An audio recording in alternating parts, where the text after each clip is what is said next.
नमस्कार, मेरा नाम है नरपत। तो आज हम चैप्टर कौन सा कंप्लीट कराने वाले? संघवाद, फेडरेलिज्म।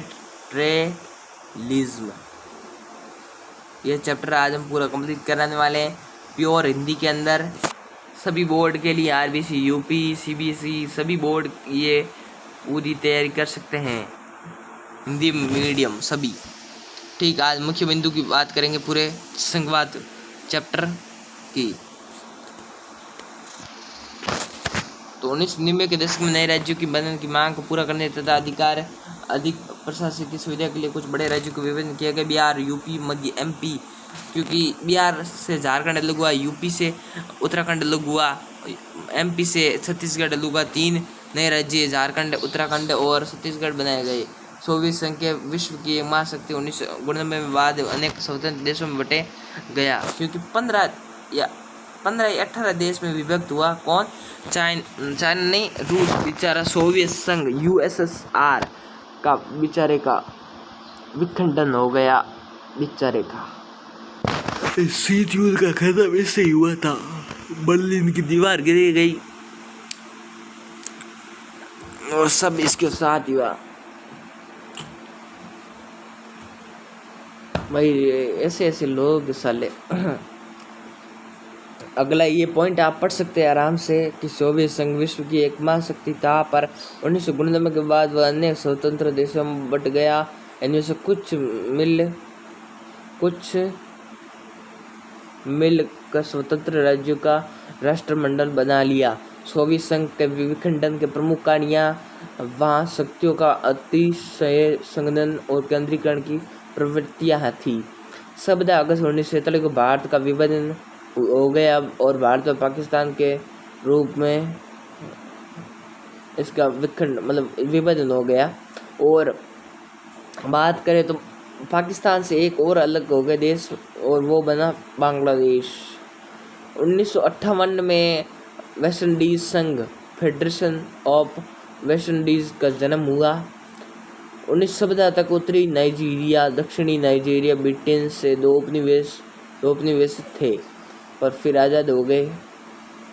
1950 में इबादान संवैधानिक सम्मेलन में नाइजीरिया के नेताओं ने संघीय संविधान बनने का निर्णय लिया। नाइजीरिया की 3 बड़ी जातीयताएं योरुबा, इबो, हाउसा, फुलानी हैं।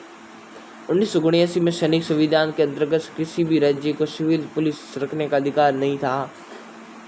भारत के संविधान के अंग्रेजी संस्करण में फेडरेशन शब्द की नहीं बल्कि यूनियन शब्द का प्रयोग किया गया।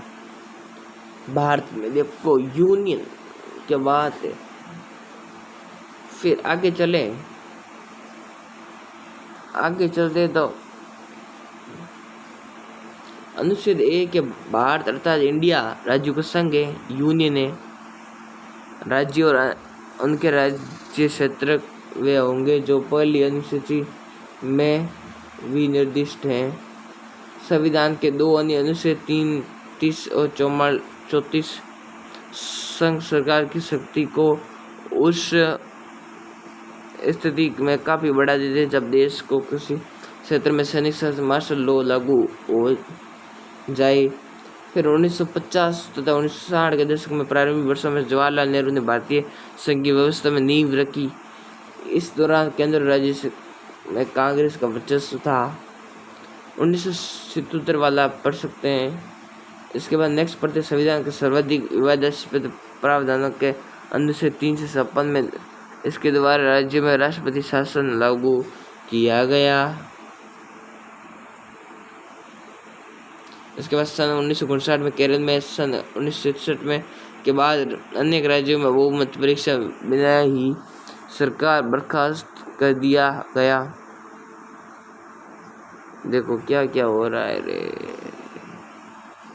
बर्खास्त कर दिया गया। सन 1980 के दशक में केंद्रीय सरकार में आंध्र प्रदेश और जम्मू के निर्वाचित सरकारों का बर्खास्त किया। 1956 में राज्य पुनर्गठन आयोग की स्थापना की गई, जिसने प्रमुख भाषाई समुदायों के लिए भाषा के आधार पर राज्यों का गठन की सिफारिश की। सन 1956 में भाषाई आधार पर राज्यों का गठन हुआ। ये प्रक्रिया अभी भी जारी है।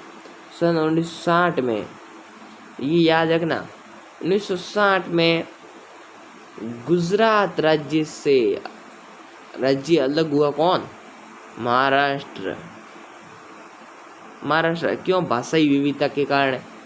महाराष्ट्र में बोली जाती थी मराठी, गुजरात में बोली जाती थी गुजराती, इसलिए 1960 में इसका हुआ गठन।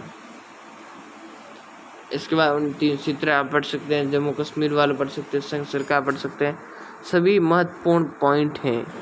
भारतीय संविधान के अनुच्छेद 368 के अंतर्गत राज्य सरकार की सहमति से जम्मू कश्मीर में आपातकाल लागू हुआ है, आपको पता है।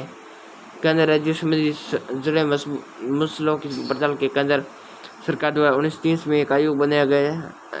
इस आयोग के सरकारियों आयोग के नाम से जाना जाता है। क्या? सरकारिया। सोई संघ का विश्व की एक महाशक्ति 1949 के बाद अनेक स्वतंत्र देशों में बट गए, इनमें से कुछ मिलकर स्वतंत्र राज्यों या राष्ट्रमंडल बना लिया। 1949 में मतलब रूस का विखंडन हुआ था। फिर इम्पोर्टेंट क्वेश्चन है, आप आराम से स्क्रीनशॉट लेके या स्पीड धीमे करके आप पढ़ सकते हो आराम से।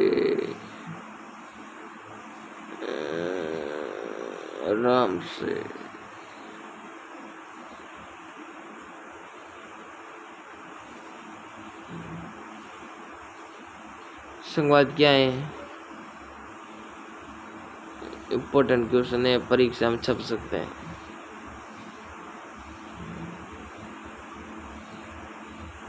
ठीक, ये हमारा चैप्टर 6 कंप्लीट। कल चैप्टर 7 2 PM को आएगा, तो तैयार है ना? मिलेंगे नेक्स्ट वीडियो में। Bye bye.